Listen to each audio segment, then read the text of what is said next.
नमो नमः छात्राः। अहम अपर्णा पटवर्धन। कक्षा 10 की संस्कृत विषय की कक्षा में आप सभी का स्वागत है। संस्कृत की कक्षा में आज हम आदर्श प्रश्न पत्र को पढ़ेंगे। छात्रों, अगर आप संस्कृत का एक पेपर अच्छी तरह से तैयार कर लेंगे और उसे अच्छी तरह से याद भी कर लेंगे तो आपको परीक्षा में सफलता अवश्य मिलेगी। संस्कृत एक बहुत ही सरल विषय है।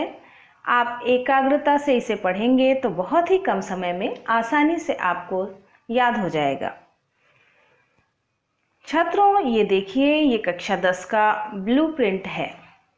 इसमें लिखा है कि पेपर 100 नंबर का है और इसमें संधि आएगी कुल 4 नंबर की। चारों प्रश्न एक एक नंबर के होंगे। समास 3 नंबर का आएगा और तीनों प्रश्न एक एक नंबर के होंगे। धातु रूप 4 नंबर का आएगा, उपसर्ग 2 नंबर का, सूक्ति 2 नंबर की, प्रत्यय 4 नंबर के, अव्यय 2 नंबर के, और ये सभी वस्तुनिष्ठ प्रश्नों में आएंगे जो कि एक एक नंबर के प्रश्न होंगे। युग्म मेलनम यानी सही जोड़ी 4 नंबर का एक प्रश्न आएगा। शुद्ध अशुद्ध 4 नंबर का होगा। रिक्त स्थान की पूर्ति करिए, ये 4 नंबर का। एक पदेन उत्तरम लिखत 4 नंबर, एक वाक्यन उत्तरम लिखत 6 नंबर, शब्द रूप 4 नंबर, कारक 5 नंबर, सुभाषित श्लोक जो कि पाठ 4 में दिए गए हैं वो आएंगे 4 नंबर के। कथाक्रम संयोजन 5 नंबर, अपठित गद्यांश 10 नंबर और अपठित पद्यांश 10 नंबर और अपठितांश ये 5 नंबर का आएगा। पत्र लेखनम ये 4 नंबर का होगा। निबंध लेखनम 10 नंबर का। तो इस तरह से वार्षिक परीक्षा का पेपर आएगा 100 नंबर का और उसमें इस तरह से नंबरों की डिस्ट्रीब्यूशन किया गया है। तो उचित विकल्पम चित्वा लिखत। अब हम अपना आदर्श प्रश्न पत्र प्रारंभ करते हैं, जिसमें पहला प्रश्न है उचित विकल्पम चित्वा लिखत। इसका अर्थ होता है कि उचित विकल्प को छांट कर लिखिए। इसमें 4 ऑप्शन दिए हुए हैं और इन 4 ऑप्शंस में से एक ऑप्शन जो सही है उसको चुनकर उत्तर में लिखना है। तो प्रश्न 1 का क है, राजर्षिः इत्यस्मिन् पदे संधि अस्ति। राजर्षिः इत्यस्मिन् पदे संधि अस्ति और इसका सही उत्तर है गुण संधि। और गुण संधि क्यों हुई? क्योंकि राज धन ऋषि बराबर राजर्षिः। राज और ऋषि, राज का अ और ऋषि का री जब जुड़े आपस में तो बीच में क्या आ गया? उनके अ और री को जुड़ने से अर आ गया और जहाँ पे ए ओ अर आता है वहाँ होती है गुण संधि। इसीलिए राजर्षि में है गुण संधि। निस्तारः इत्यस्मिन् पदे संधि अस्ति। दूसरा प्रश्न है ख नंबर का। निस्तारः इत्यस्मिन् पदे संधि अस्ति, इसका उत्तर है विसर्ग संधि। निस्तारः का संधि विच्छेद है निहिधन तारः बराबर निस्तारः। नी में क्या लगा है? विसर्ग। और विसर्ग जिसमें प्लस के पहले विसर्ग होता है वहाँ होती है विसर्ग संधि। विसर्ग किसको बोलते हैं? ये जो 2 बिंदी लगी है नी के बाद उसको बोलते हैं विसर्ग। निहिधन तारः बराबर निस्तारः। प्रश्न में पूछा है निस्तारः में कौन सी संधि है, तो इसका उत्तर है विसर्ग संधि। निस्तारः में संधि है विसर्ग संधि। मातृधन अनुमति, ये तीसरा प्रश्न है ग नंबर का। पहले का ग प्रश्न है मातृधन अनुमति इत्यस्य संधि अस्ति। मातृधन अनुमति की संधि क्या होगी? या मातृधन अनुमति जब जुड़ेंगे तो क्या बनेगा? मातृधन अनुमति बराबर मात्रानुमति। घ प्रश्न क्रमांक घ है सद्धनशीलः इत्यस्य संधिः अस्ति। सद्धनशीलः बराबर क्या बनेगा? सच्छीलः। सद्धनशीलः बराबर सच्छीलः, व्यंजन संधि। अनश्वः, अनश्वः में कौन सा समास है? अनश्वः इत्यस्मिन् पदे समासः अस्ति। नए तत्पुरुष समास। अनश्वः का संधि विच्छेद है न नश्वः, और न नश्वः जैसे अब्राह्मण न ब्राह्मण, अनश्वः न नश्वः, ये सब में नए तत्पुरुष समास होता है। अव्ययी भाव समास का उदाहरण है। अव्ययी भाव समासस्य उदाहरणम अस्ति। हमारा अगला प्रश्न है अव्ययी भाव समासस्य उदाहरणम अस्ति सचक्रम। इसका सही उत्तर है सचक्रम। अव्ययी भाव समासस्य उदाहरणम अस्ति सचक्रम। प्रश्न क्रमांक 2 का ग है चंद्रशेखरः इत्यस्मिन् पदे समासः अस्ति। इसका सही उत्तर है बहुव्रीहि समास। चंद्रशेखरः का समास विग्रह होगा चंद्रः शेखरे यस्य सः, जिसकी शिखा पर चंद्रमा विराजमान है। ऐसे कौन है? शंकर भगवान। तो जहाँ पे अन्य अर्थ का बोध होता है, तीसरे अर्थ का बोध होता है, वहाँ पे बहुव्रीहि समास होता है, इसीलिए चंद्रशेखर में है बहुव्रीहि समास। प्रश्न क्रमांक 2 का घ है अधोलिखितेषु अव्ययम अस्ति शनैः। इसमें से अव्यय छाटकर लिखना है। तो शनैः अव्यय है। अव्यय क्या होता है? जिसका रूप कभी नहीं बदलता उसे बोलते हैं अव्यय।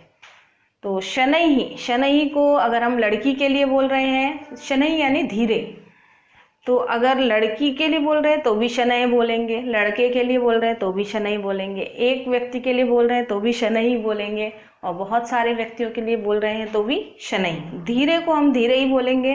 पुल्लिंग, स्त्रीलिंग, नपुंसकलिंग, एक वचन, द्विवचन, बहुवचन, सभी में शनैः को शनैः ही बोला जाएगा। इसका रूप कभी नहीं बदलता, इसलिए इसे बोलते हैं अव्यय।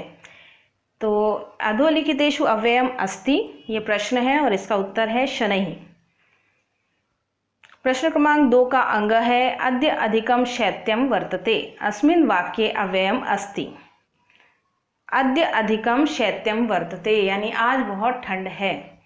अद्य, अद्य यानी आज। आज क्या है? अव्यय है, क्योंकि आज का रूप कभी नहीं बदलता।